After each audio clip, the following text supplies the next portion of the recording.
everyone, I'm Ali Daly and I'm here with Flip It TV in Dolans Warehouse. We're here for the Out on a Limb birthday and I'm joined by Graham from Rest. How are you? Good.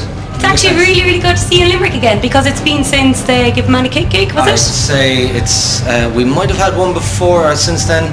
Actually, it's probably the Give Man a Cake gig, Dolans, the last one, which was deadly. What a great gig, everyone's still talking about it, 2 years later. It was an amazing kind of experience to be a part of because, they're such a integral part of the music scene up here, and kind of getting to be here and getting to play for them, and we've been buddies with them for nearly 10 years now at this stage. And well, you were the second guys on the Out on a Limb record, though, weren't you? Besides I think we were the second one. We did a split with Give Man a Cake for the Christmas single, and that was that was the first thing that we put out with them. We did an album then not long after that. We're kind of long term Out on a Limb fiends, buddies? I guess. Fiends, buddies, It's great to have you back here because it's rare you play gigs. I have to say, it's what, 2, 3, 4 times a year max? Max, I'd say, at the very most. Why is that? Everybody's got commitments, work.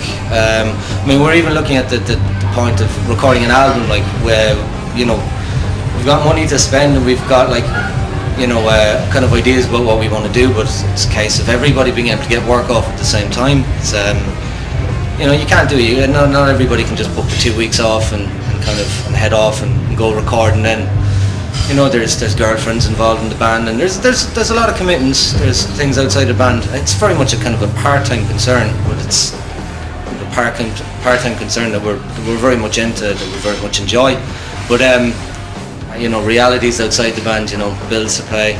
So would you say your goals as a band are kind of more artistic than money? Yeah, purely artistic. We couldn't, it sounds kind of cocky to say, but we couldn't give a care in the world what people think about the records that we would put out or the kind of music that we do.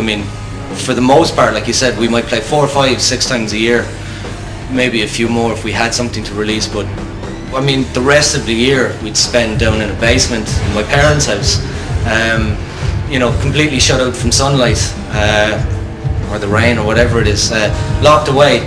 And we've only found out there, in the past couple of days that that the room stinks as well, and that we stink as a result when we come out of it.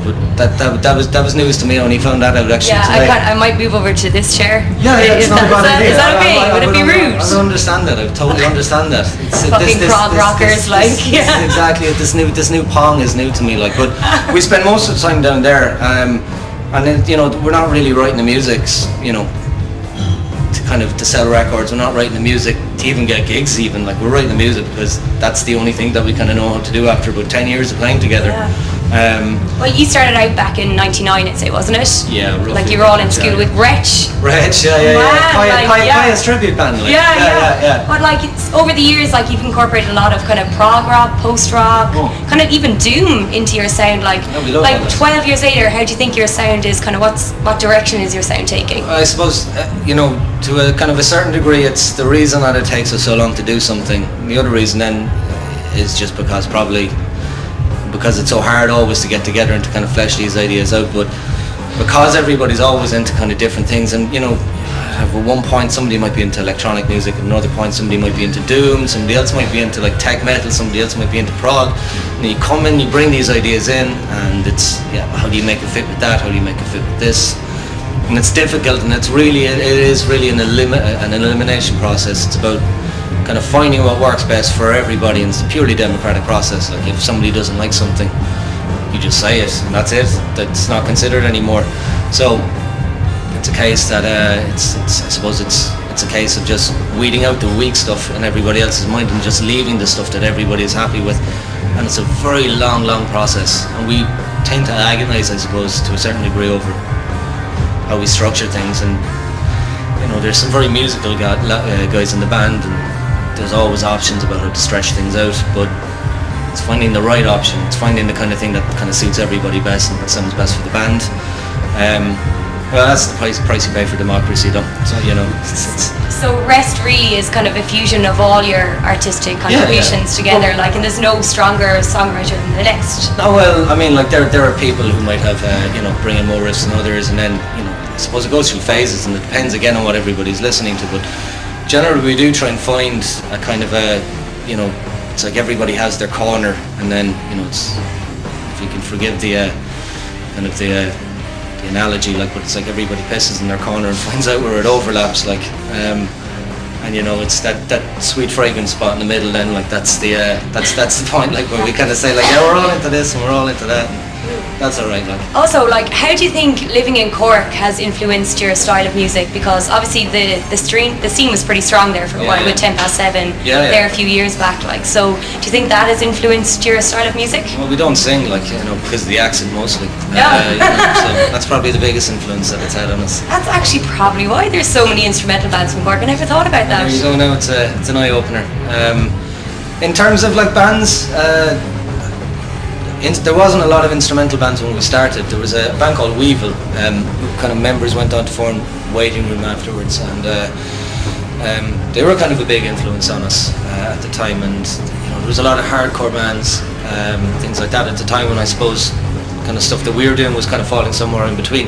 And then we were, like you said, we were discovering kind of post-rock bands for ourselves, things like Godspeed You Black Emperor and things like that. We saw Explosions in the Sky way back when, like when they played Pine Lodge, tiny little venue, free gig on the beach, and all these kind of experiences fed into it. I actually have to say it was through you guys that I got to know Explosions in the Sky, as bad as that sounds like. Depends on really what you think of their later albums. Like, we'd nearly apologise if that was the case, because... Oh, really? Well, I don't know. Explosions in the Sky, you got one album, you got them all, like, I doubt they'll be watching this, but I hope not. Like, I've still got a note from when we played with them. Oh, really? In Cork. We played with them in Cork. We played with them in Limerick, actually, in the high stool. Yeah. Which is, I'm really not pissing on the Explosions in the Sky. They're lovely guys, like, sound out. They left a note, like, saying, "Hey, dear Rest, you can use our amps. Love Explosions in the Sky," and it's gays. It sounds like. Oh my God, you still have it. Still have it. What else is in the memory box? Actually, do you have anything from Slayer?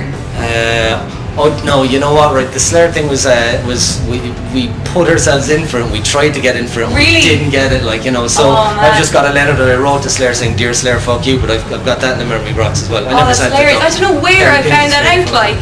No, but, we had put ourselves in for it, and there was we'd asked for it, but and then there was people saying, "Oh yeah, maybe rest," and you didn't get Slayer, but you did get ISIS. We did get ISIS. Oh, yeah, man. that was class. Like? Tell me about that. Yeah, well, I mean, the first time we saw ISIS was in Whelan's in Dublin. It was just hands down one of the greatest gigs I've ever seen. Give Man a Kick actually were supporting at the time.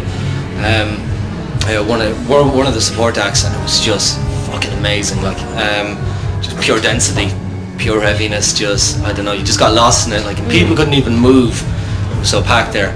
So when they came around to them playing a few years later, and people had kind of copped onto to ISIS and kind of getting into it.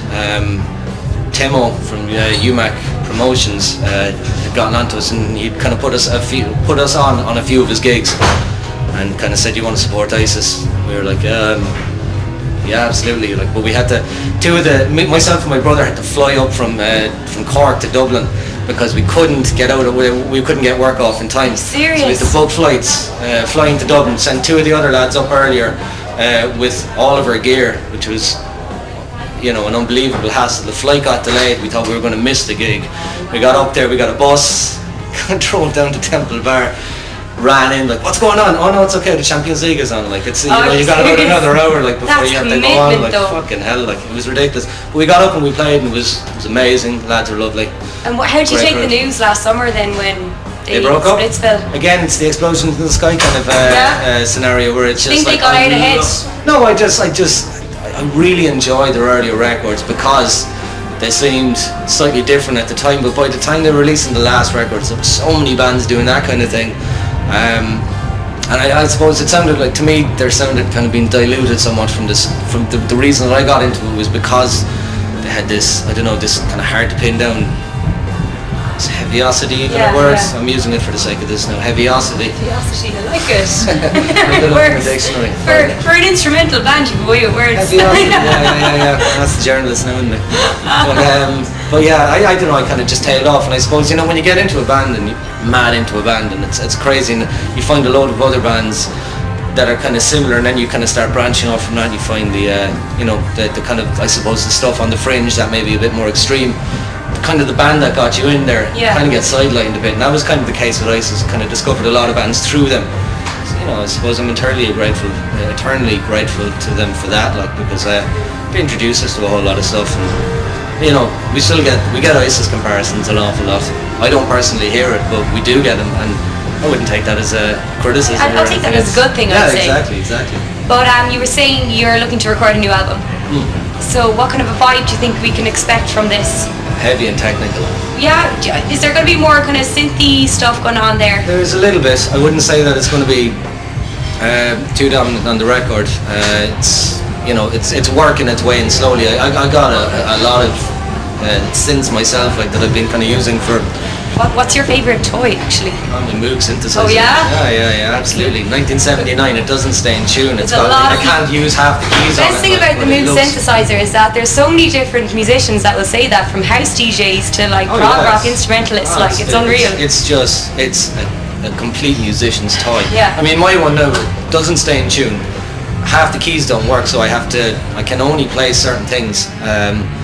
But even in only being able to play certain things, you know, just the capabilities or possibilities, even with the sheer amount of knobs there, like, fucking unbelievable. Like this interview sounds very vulgar, does it? Sheer amount of knobs. Sorry. Graham, have you any last words before we cut this interview and you go on stage? I'm a man of few words, that's it. Okay, so I have one more question for you. Do you have any guilty pleasures, musical or otherwise? Playing Limerick. Nice one. Graham, absolute pleasure to talk to you, and best of luck. Thanks very much. Looking forward to the new album. Okay, thank you.